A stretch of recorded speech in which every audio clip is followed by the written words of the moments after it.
on the martial list. Baroness Fookes. My Lords, I rise to support most warmly my noble friend Baroness Hodgson of Abinger. She has put the case on the various amendments with great conviction, powerfully, and with great compassion. And I share those feelings with her, and I hope that this will not be lost upon my noble friends on the front bench. Turning to Amendment 71 in the name of my noble friend, I don't want to add anything more to what she has said, except to point out that when the original exemption was made, allowing religious communities with real scruples to have animals that had not been pre-stunned, it was never intended that they should be the subject of exports. And I see no reason why unscrupulous traders should benefit from this so that they can send animals away where pre-stunning is not so common. And I feel that this is something that ought to be dealt with very quickly indeed. If I may turn now to the amendment standing in my name and supported by my noble friend, that is a reintroduction of an amendment I brought forward at the committee stage to ban the export of live animals for slaughter or for fattening.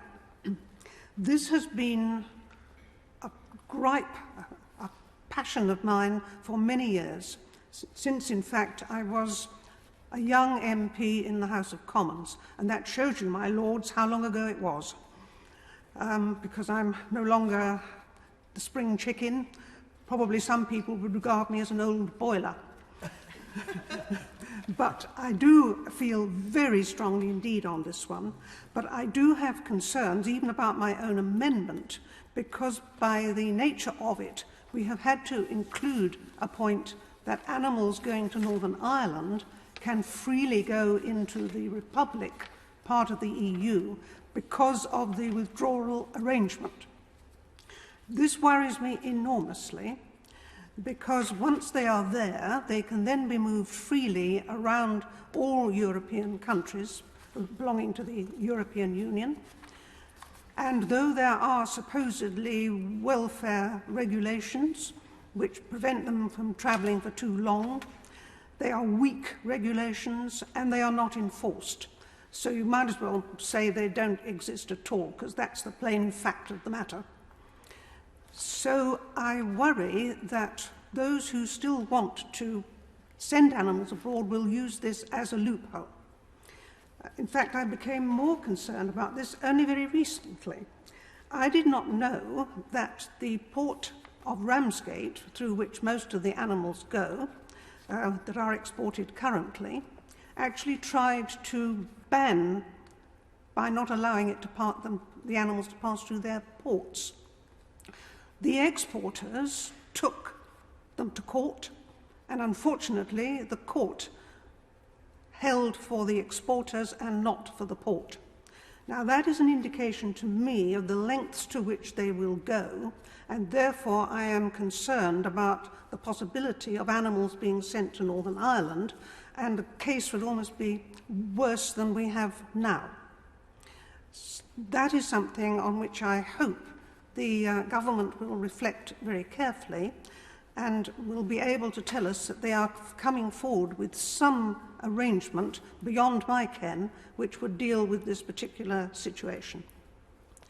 If I may come now to the other amendment standing in my name, and again supported by my noble friend, and that is one about rationing the hours which animals can spend in transport. Now, I accept that this is a probing amendment. I am concerned about the hours which animals travel, and this came home to me at the committee stage when I was horrified by the extent to which animals travel within the United Kingdom, which I hadn't quite appreciated, so concerned did I be about animals going abroad. So it seemed to me that this was an opportunity, again, to take up one of the manifesto commitments talking about ending excessively long hours for animals in transport. So may I remind my noble friends again of that commitment. I accept that this is a slightly strange way round. Normally, if a government were going to introduce such a bill as this, they would get hold of the stakeholders beforehand. I think that's still the fashionable expression. But those whose livelihood depends on farming, transporting, and who might be affected by any changes in the rules and regulations.